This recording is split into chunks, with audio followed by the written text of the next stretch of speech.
Hello friends, I'm Dr. Medha Sharma, Assistant Professor in the Department of Prosthodontics, Crown, Bridgework and Implantology at Vinayaka Mission Shankaracharya Dental College and Hospital. We all know about the success stories and anything related to the success of any treatment in prosthodontics. But do we know about the failure and the reasons behind it? No. So today we'll be seeing about the failures in the fixed implant dentures. Starting from the introduction, we'll be seeing about the introduction, classification, biological failures, aesthetic failures, mechanical failures, and ending with the conclusion. Fixed prosthodontics is basically a branch of prosthodontics that replaces or restores a missing tooth or a teeth in which it replaces the function and the masticatory functions or the aesthetics. Mostly patients prefer fixed prosthodontics. The reason being it is good in the aesthetics, good for the mastication, good for the ability to chew or any of the other function, and also makes the tooth very much reliable. Now there are various classifications given by many of the authors. One of which we'll be seeing here is the International Journal of Dental Science and Innovative Research. In early 1920s, Tinker was the first one to actually give the classification. In it, he actually divided from 1st till 6th, starting from the diagnosis and the prognosis part till the occlusion or the articulation part. First being the failure or no attempt at the diagnosis or the prognosis. This is the first part of it. The second is the removal of the failure, if there is a failure to remove the foci of the infection. Third is disregard of the tooth form. Fourth is absence of the poor embrasures. Fifth is interproximal spaces if you are not given. Sixth is the faulty occlusion or the articulation. In 1986, John Johnston was the one who actually divided the failures into biological failures, mechanical failures and aesthetic failures. When we see biological failures, so biological failures are related to any of the failure which is in and around of the tooth. So in the subheadings of biological failures, we have root caries, we have recurrent caries, periodontal disease, occlusal problems, gingival recession, pulp and periapical health. The mechanical failures are related to the mechanics of the tooth as well as the restoration that we have provided. So if there is any of the loss of the cementation or cementation failure, loss of retention is there, or metal ceramic fracture happens, these all comes under mechanical failures. When we go into aesthetic failures are the someone which are related to the aesthetic of the restoration. So it may be due to the improper shade selection that you have done, excessive metal exposure, or you have excessive metal thickness, thick opaque layer application and overglazing. If you have a dark space in the cervical third also, that is all related to the aesthetic failure. We'll go on and move into the detail of each. In 2008, Mannapalli was the one who gave classification and he divided it actually into class 1 till class 6. So what comes under class 1? Class 1 is cause of the failure is correctable without replacing the restoration. So suppose if the cementation has been lost, if the restoration has dislodged, it has to be re-cemented, or if there is any minor correction or occlusal minor correction that has required. So that all comes under class 1. Class 2 is cause of failure is correctable without replacing the restoration. However, supporting tooth structure has to be corrected. Suppose if there is a caries in it, the tooth or the supporting structure, it has to be restored, but the restoration which is there, it can be placed again. Class 3 is failure requiring restoration replacement only. The supporting tooth structure is fine. It does not require any of the other treatment for that. In such cases where there is a porcelain fracture or your restoration has been broken, so that comes under class 3. When we see about class 4, so class 4 is failure which requires restoration replacement in addition to the reconstruction of the supporting tooth as well. Suppose if there is an extensive caries and you require a core build-up. So in such cases you have to restore the supporting tooth as well as you have to correct the restoration. Class 5. Class 5 is severe failure with the loss of the supporting tooth or inability to reconstruct using the original tooth support. You have periapical problem or periodontal problem, root caries extending, severe root caries extending, that you have to extract the tooth. But in such cases you can use the adjacent tooth as an abutment. So your fixed partial denture treatment can be carried on in a new way. Coming on to the last, that is class 6. Class 6 with the same problem, but in such caries, in such scenarios, suppose you have a pontic that is 6 that has to be replaced. The abutment is 7 now which has caries and it has to be extracted, but 8 is in such a condition that it cannot be used as an abutment. So now the traditional fixed partial denture treatment cannot be carried on. In such cases we have to think about something else. Now we also have a classification of chipping fracture treatments for zirconia based restoration. It has been divided into grade 1, grade 2 and grade 3. Grade 1 are where the fracture surfaces can be polished. Grade 2 are the fracture surfaces which can be restored with the help of resin based composites. Grade 3, there is a severe chipping of fracture where it requires the replacement of the affected prosthesis. Coming on to the biological failures in depth. So there is a book given by Johnson's Modern Practice in Fixed Prosthodontics, and also we have an article by Dr. Chandan Sengupta in which, since we have discussed about the biological failures which is in and around the tooth. So first we will be seeing about is caries. So caries may reoccur because you have not given the margin properly, the adaptation of the margin is not properly, there is overextension of the margins, short castings, open margins, there is a constant wear or a retainer might come loose, or even you are not properly maintaining the oral hygiene. In such cases caries may reoccur. Degeneration of pulp. So now degeneration of pulp mostly happens during the time of tooth preparation, when we are doing a tooth preparation in a vital tooth. So here excess heat is generated during tooth preparation. When we do excess tooth preparation or a pinpoint exposure is done but it has been left unnoticed by us, or there is an occlusal trauma or poor design or secondary caries. Now how would you recognize that there is degeneration of the pulp? There might be sensitivity, intense pain or radiolucency in the periapical region.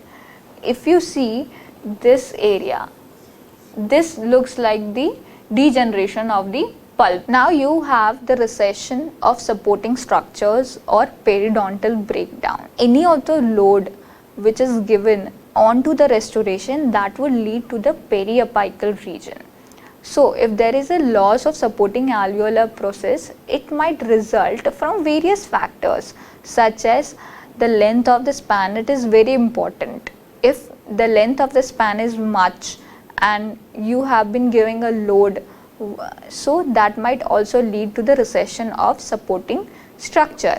If the size of the foot table, it is incorrect, the embrasure form is incorrect, the contours of the retainer is incorrect, that all leads to the recession of the supporting structure. How would you recognize, or what are actually the clinical features for that? You have gingival recession, you have furcation involvement or pocket formation. The secondary feature, that is the mobility. For treatment, what you can do is ask the patient to have to maintain the proper oral hygiene. In case of a very minor or a less severe breakdown, proper plaque control and scaling can be done. But in a case where there is a severe breakdown, so that would include flap surgery or bone grafts. Occlusal problems. These are the things which are left during the time of cementation. Minor things which are being unnoticed, such as often centric and eccentric interferences are not checked or not checked very precisely. Heavy occlusal forces are applied. If the patient already has a habit of bruxism, clenching, and you can see the clinical features, or patient has a large wear facets. Coming on to the mechanical failures. So mechanical failures are something related to the mechanics of the tooth as well as to the restoration that you have provided. Now, how to first detect that it would lead to the mechanical failures? It is done in the scene of treatment planning and diagnosis part. If you have not done proper treatment planning or diagnosis, that would ultimately lead to the mechanical failures. So mechanical failures can be categorized into failures either into retainer or in connectors or in pontics, the three major parts of the FPD. Failures in the retainer, they can be either perforation or marginal discrepancy, facing failures or fractures or wearing. So coming on to the perforation, that is one of the most major failures that is encountered in the crown and bridge work, that occurs on the occlusal part in various diameters, starting from a very minor to a very large occlusal perforation. The main cause for the perforation are if you have inadequate occlusal reduction, you have not done the adequate amount of reduction which is required for that material, that would lead to the very thin or minimum amount of material restoration that you have provided. Ultimately, this will lead to the perforation. You have a plunger cusp of the opposing arch. If you have premature contact or poor alloy selection that you have done and repeated use of the same alloy. Marginal discrepancy, in which marginal adaptation. So it is actually the junction between the tooth and the cemented restoration, and it is always the potential site if we have not given the proper marginal adaptation. The micro leakages or the secondary caries, reoccurrent caries, that will ultimately lead to the periodontal or periapical problems. So it is very much necessary to have a proper margin adaptation. Types of the veneer failures, they have been categorized into three parts. These are fracture, wearing of the facing and discoloration. So causes of the veneer fractures, there might be a multiple reasons for it, like too little of the retention has been provided, or errors in the metal coping designs, deformation of the protecting metal coping is there, malocclusion, micro leakage between metal and facing, improper curing or fusing techniques, or excessive oxide layer formation. Causes of the discoloration, we have oral fluids. So absorption of oral fluids, nowadays in every food or most of the food we use artificial food coloring agents. So absorption of artificial food coloring agents through micro cracks or micro leakage in the metal and facings interfaces. Tarnish of the underlying metal facing, micro cracks due to malocclusion. These are all the reasons for the discoloration. When we see about causing of the wearing of facing, so during the time of treatment planning or diagnosis part, rather than that, you have to see the overbite. But usually if you have left about the overbite or deep bite part, this will lead to the wearing of the facing. You have acrylic veneer opposing the porcelain teeth, faulty brushing technique and flossing, or patient already has a parafunctional habits such as bruxism, clenching, or like that. Failures in the pontics. So pontics is a part of a fixed partial denture in which it restores the form and function of the missing tooth. You have residual ridge contour.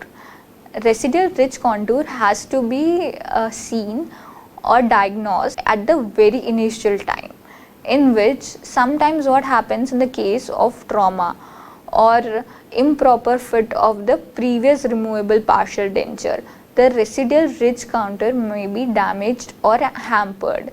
So it has to be corrected, then we can proceed with the treatment plan. Coming on to the biological considerations. So for the pontic ridge contact, in which a pressure free area should be there between the pontic and the underlying tissue. It should be self cleansing, it can clean itself. It should also be kept in mind that there is no ulceration or inflammation of the underlying soft tissues. At the time of trial, if you see, there is a blanching of the soft tissue that has to be corrected at that time, and it is kept in mind that the restoration has been seated passively. Gingival surface of the pontic. Aesthetic is a major concern, and pontic is the reason behind where aesthetic comes, be it posterior or anterior. But when we consider the anterior aesthetic, that is of a major concern in it. A pontic in the anterior should be provided such that it should look like a emerging profile, like a natural profile. So accordingly, they have been divided into mucosal type and non-mucosal type. You have a compromised metallic substructure. When you see a compromised metallic substructure, that might be the reason because of there is less space mesodistally or occlusogingivally. There is a supra eruption of the opposing teeth, or there is a tilting of the abutments. That would all lead to the compromised metallic substructure. Connector failure. Connector is a very minor part of a fixed partial denture, but often we fail to recognize the importance of connector in it. So connector is basically this part, the smallest part, which joins the individual components of the fixed partial denture. Causes of the connector failure. You have inadequate thickness, improper selection of the connector that you have applied, or there is a thin metal at the connector, incorrect selection of the shoulder. The shoulder gap is either too narrow or too wide. Deflective occlusal contacts over connector. Coming on to the aesthetic failures. This has been taken in the Journal of International Dental and Medical Research, aesthetic failures in fixed partial denture. So whenever a gingiva recedes, okay, so it recedes interproximally. That gives the shape of a tooth like a triangular. But if you provide a tooth in a square form, that would look like something artificial or not aesthetic. So that has to be kept in mind. Coming on to the gingival aesthetics, that is given in a book Periodontics and Prosthodontics, shade selection failures.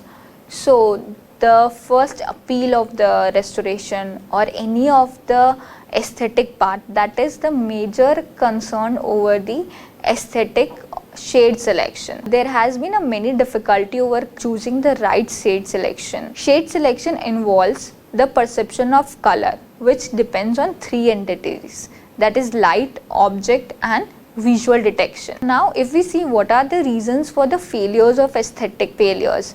So failure to identify the patient expectation regarding aesthetic. You have improper shade selection, excessive metal thickness at incisal and the cervical part, thick opaque layer application, surface blistering, or that would lead to the chalky appearance, overglazing or too smooth a surface, metal connector, metal exposure in connector, cervical and incisal regions. You have dark space in the cervical third due to improper pontic selection, failure to produce incisal and proximal translucency. If you have a improper contouring, failures to harmonize the contralateral, the adjacent tooth morphology, that could be in contour, color, position and angulation, or discoloration of the facing. Coming on to the end, we can only conclude that fixed partial denture treatment does not end with the fitting of the restoration. Continuous monitoring and recall of the patient is necessary. Maintenance of the restoration is also necessary. If there is a confrontation of any of the failure, So that has to be corrected at that level so that it does not go on to a major failure. Every failures are unique and challenging. So it has to be corrected and a suitable treatment plan has to be decided for each of them. These are the references. Thank you for all watching.